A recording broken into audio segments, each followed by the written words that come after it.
La capsule doit être courte, riche et dynamique, afin vraiment d'augmenter la rétention de l'apprentissage de l'employé. Chez Elisabeth, on conseille jusqu'à 10 minutes les capsules vidéo.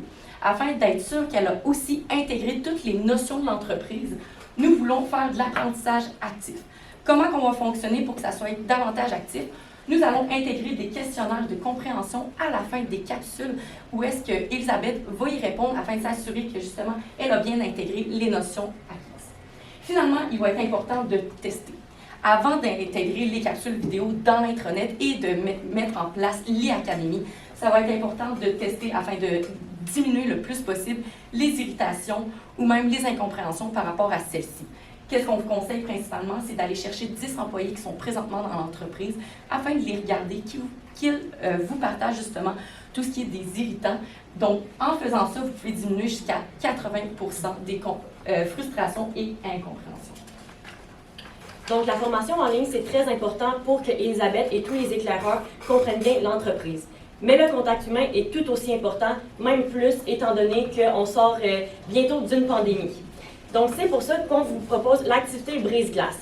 Dans quoi elle consiste? Ça va être tous vos nouveaux employés, que ce soit par région ou par succursale selon le nombre, vont pouvoir se rencontrer en début de semaine, au début de leur première semaine, pour choisir ensemble un organisme où ils aimeraient aller faire du bénévolat. Donc, imaginez-vous, là, disons, on veut mettre de l'avant le travail d'équipe et l'aspect communautaire qui est très important pour vous, qui sont dans vos valeurs. Donc, mettez-vous à la place d'Elisabeth ou un autre éclaireur. Vous venez de vivre votre première semaine de travail. Ça peut être quand même stressant et vous la finissez avec un après-midi de team building en redonnant à votre communauté, par exemple, en allant faire du bénévolat dans une soupe populaire. La prochaine étape de la première semaine sera la visite d'e-solutions. Donc, ma collègue Victoria parlait plutôt d'une visite de l'environnement de travail. Ça, c'est vraiment le bureau de l'employé, les collègues autour. Puis, la visite qu'on vous présente ici, c'est vraiment une visite de l'entreprise sur le plancher pour que vous, les personnes dans les bureaux, vos cadres, puissent comprendre comment votre mobilier se crée. Donc, on parle du design jusqu'à la finition. Puis, à la fin de ce parcours, l'employé va se faire, Elisabeth va se faire remettre des catalogues de vos produits de mobilier de bureau à domicile. Et ainsi, il va pouvoir en choisir un qui va lui être offert en tant que cadeau de la part d'e-solutions. Aussi, ça peut paraître un investissement assez gros, mais considérant que les employés que vous recherchez de recruter, c'est un marché quand même très de niche, ça peut être très important, très intéressant pour aussi les fidéliser premièrement et avoir une impression très positive envers vos éclaireurs. Donc, la première semaine est terminée maintenant. Qu'est-ce qu'on fait? Il va y avoir un suivi RH qui va être avec l'ambassadeur e-solutions, l'ambassadeur accueil intégration. Puis, ça va être vraiment être capable de mesurer qualitativement l'expérience de l'employé lors de sa première semaine. Ensuite, un sondage électronique, on vous a mis en annexe un exemple de qu'est-ce que ça pourrait être, va être envoyé à l'employé. De cette manière, on va vraiment pouvoir voir de manière quantitative, mesurer avec des chiffres et des données comment la première semaine s'est passée de l'employé. Donc, on nous sommes maintenant rendus au premier mois d'Elisabeth. Maintenant, la formation va être plus du style shadowing, puis il va aussi avoir un suivi RH, bien sûr, à la fin de ce premier mois. Qu'est-ce qu'on recherche ici? C'est de créer un sentiment d'appartenance et de compétence pour Elisabeth, qu'elle ait une meilleure compréhension de son rôle, mais aussi sa contribution chez vous, e-solutions, de construire son réseau de contacts, puis finalement d'approfondir ses connaissances. Comment on va réussir à faire ces objectifs-là? Donc, premièrement, tout simplement continuer la formation dans l'e-académie. Ensuite, faire des rencontres avec des membres d'autres départements et de son propre département. C'est ici qu'on va pouvoir inclure la formation de style shadowing. Donc, on va jumeler Elisabeth avec un autre employé. Par exemple, elle, on se rappelle, c'est une directrice logistique. Donc, on va pouvoir la jumeler avec un autre employé qui est dans le même département pour qu'elle comprenne vraiment qu'est-ce qui se passe dans son département. Ensuite, on peut la jumeler avec quelqu'un d'un autre département, mais de même niveau. Par exemple, directeur de production, quelqu'un qui a un poste de direction. Ensuite, il va y avoir le suivi RH qui va quand même être semblablement la même chose qu'après la première semaine. Mais après un mois, Elisabeth a vraiment une meilleure expérience, une meilleure vue d'ensemble. Donc, il va y avoir un rapport d'étonnement pour vraiment prendre le pouls après le premier mois, comment ça se passe. Et puis, encore une fois, il va avoir le sondage envoyé par courriel pour voir sa satisfaction par rapport à l'accueil intégration du premier mois. Donc, nous sommes maintenant à la fin du programme des parcours des éclaireurs. Qu'est-ce qui va se passer? C'est on va commencer à cartographier les processus, plutôt que cartographier l'emploi des nouveaux cadres recrutés, les rencontres RH et bien sûr le sondage de satisfaction. Ce qu'on veut rechercher à faire ici, c'est consolider les acquis d'Elisabeth et tous ses collègues éclaireurs, créer qu'il y ait un sentiment d'être écouté lors de ces partages d'idées et finalement qu'à leur tour, les éclaireurs incarnent e-solutions. Donc, comme je vous ai dit, cartographie des emplois, des postes va être bien importante d'être faite. Toutefois, après seulement 3 mois, ça peut être un petit peu difficile de tout mettre sur papier. C'est pourquoi on va commencer une récolte d'informations pour éventuellement vraiment faire un bon processus. Ensuite, encore une fois, le dernier suivi RH, le dernier sondage de satisfaction. Puis, puisqu'on va être à la fin du programme des éclaireurs, on pourra faire une première rencontre pour évaluer la performance, puis établir les objectifs pour les prochains mois. Donc, aujourd'hui, la Ferme Réseau, on vous a présenté une solution qui est polyvalente. En effet, on sait que vos équipes peuvent être divisées entre le Canada et les États-Unis. Donc, le programme des éclaireurs peut autant se réaliser en mode présentiel qu'à distance. Et tous les documents, outils qu'on partage aux employés vont être traduits en français et en anglais afin d'accommoder tout le monde. Le programme des éclaireurs peut être aussi adapté à des petits groupes ou à des grands groupes comme on le vit actuellement avec le recrutement de masse. Et la solution peut être implantée dans un contexte de services centralisé ou décentralisé. C'est aussi important d'établir certaines conditions de succès pour l'implantation du programme des éclaireurs. Donc, premièrement, l'alignement des 2 cultures d'entreprise. Donc, on sait avec l'acquisition de Bush Industries, ça fait pas très longtemps, donc ça va être vraiment important d'être cohérent dans la manière dont on communique la nouvelle culture de e-solution. Deuxièmement, ça va être de faire la révision des processus d'accueil intégration. Donc, vraiment s'assurer que tout le programme, les étapes soient claires pour tout le monde et que les tâches et les responsabilités soient attribuées aux bonnes personnes. Troisièmement, ça va être de venir sensibiliser les acteurs clés dans l'impact qu'ils peuvent avoir pour la réussite du programme et sur les impacts que ça peut aussi avoir sur e-solutions. Finalement, ça va être important de garder une communication qui continue entre ces acteurs clés. Afin de s'assurer de la pérennité du programme des éclaireurs, 5 aspects suivants vont être super importants. Tout d'abord, l'ambassadeur e-solution, celui-ci qui va représenter l'accueil intégration, mais qui va aussi uniformiser les processus. Par la suite, la cartographie des processus va être super importante parce que c'est grâce à ça, à ce contenu, que vous allez pouvoir former la relève de demain. La rencontre avec les RH et les gestionnaires, parce qu'on sait que ces postes de cadre-là peuvent évoluer quand même facilement et rapidement. Donc, le fait de faire les suivis régulièrement, ça va être très important. Quatrièmement, nous vous proposons par la suite la promotion à l'interne, puisqu'il va y avoir eu des cadres à aller chercher des personnes qui sont déjà à l'entreprise, les former, ça va être moins coûteux, mais aussi le fait que ces personnes-là qui sont déjà dans l'entreprise pourront former les personnes qui vont rentrer par la suite. Finalement, la création de l'Académie interactive. Nous avons présenté vraiment le début de e-Académie, mais rien n'empêche de la pousser plus loin, de pousser la formation en ligne, la rendre davantage interactive pour vos employés. Afin de s'assurer de justement la réussite de notre programme, nous vous présentons les 3 indicateurs de performance suivants. Donc, premièrement, le taux de satisfaction d'accueil et intégration dans l'équipe, le taux de rétention de 3 mois à 1 an, et finalement, la performance du nouvel employé. Donc maintenant, on passe à la partie échéancier et budget. Donc, pour que ça soit plus doux à l'œil, si je peux dire comme ça, les prochaines diapositives sont très allégées, mais il y a plus de détails en annexe si vous avez des interrogations. Donc, commençons par l'échéancier. On est conscient que vous avez une croissance extrême en ce moment, on peut dire ça comme ça, que vous avez besoin de recrutement massif, ce qui fait en sorte qu'on vous propose une solution assez conventionnelle qui va seulement prendre 3 mois à implanter, et ainsi vous pourrez embaucher vos cadres très rapidement. Donc ici, de décembre à février, l'implantation.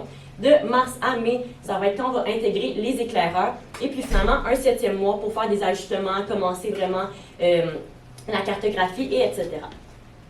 Le budget. Donc, on vous a séparé le budget en 6 parties distinctes pour un total de 78 500 $. Puis la plus grosse partie, ça va être vraiment la formation en ligne, donc la création de capsules vidéo. Maintenant, le retour sur investissement, on vous le propose sous une perspective de rétention d'employés. Actuellement, au Québec, le taux de rétention est en moyenne 76 %. Ce qui veut dire de vos 30 nouveaux cadres, seulement 23 employés vont rester. En investissant pour implanter notre stratégie, votre nouveau taux de rétention va être augmenté à 81,23 %, ce qui va faire que votre seuil de rentabilité va être de 25 employés. Ici, je vous parle bien d'un seuil de rentabilité parce que nous sommes certains qu'avec notre solution, votre nombre d'employés qui va rester va être bien au-delà de cela. 49 49 des cadres recrutés ont une performance insatisfaisante après une période de 18 mois. Grâce à notre programme des éclaireurs, vous, e-Solutions, vous n'allez pas rentrer dans cette statistique. Nous sommes la firme Réseau. Nous avons présenté des solutions qui sont réalistes, efficaces, simples et optimales. Nous sommes maintenant prêts à répondre à vos questions. Merci. Merci. Moi, j'en ai une première question. Est-ce que c'est possible, là, sur le PowerPoint, il est imprimé, c'est possible, est-ce que tu peux montrer la slide sur l'annexe de ton budget? Je sais pas si tu l'as, et surtout pour la partie formation en ligne. Oui. Parce que tantôt, c'est de présenter un budget qui est vraiment plus gros que ça pour un projet standard. Je me demandais d'où vous êtes sorti votre. Mais ici, je lis 45 000, je pense. Oui, en plein ça. Donc, avec la disposition de l'écran, peut-être qu'on va pas très bien. Nous, on est allé sur un site web qui nous montrait que pour des vidéos de la longueur, de la durée qu'on décide de faire, c'était vraiment d'un 2 à 5 000. Donc, nous, on est allé dans le pire cas possible, donc 5 000 par vidéo. Puis, ça fait que ce qu'on vous a montré, c'était 9 vidéos présentement, donc 5 000 fois 9 qui venait à 1,45 000. Ok, super. L'imprimante, je pense qu'elle a de la Moi, je me demande toujours, puis j'ai cette question-là depuis ce matin, disons, qui est responsable du programme d'intégration et du suivi dans une entreprise? Oui, en fait, dans la solution ici, ça va être vraiment avec la création des ambassadeurs e-Solutions. Donc, c'est vraiment eux qui vont prendre en charge tout ce qui est l'accueil intégration. C'est aussi eux qui sont impliqués dans les rencontres de suivi ressources humaines. OK. Puis si je peux renchérir sur ça, justement, en ce moment, dans l'équipe ressources humaines, on est débordé, on n'a pas le temps. Là, je suis en train de me dire, s'il faut engager quelqu'un pour donner un ambassadeur RH, c'est comme une boucle infinie de son intégration à lui qui va la faire, puis lui, faut que les valeurs, faut qu'ils intègrent, faut qu'ils intègrent comment ça marche. Comment envoyer ça, le fait que vraiment l'équipe RH, je te prends ce genre de travail-là, ça se peut juste pas, fait qu'il faudrait créer un nouveau poste. Là, l'intégration, c'est un nouveau poste. C'est comme une question un peu qui tourne en rond, mais.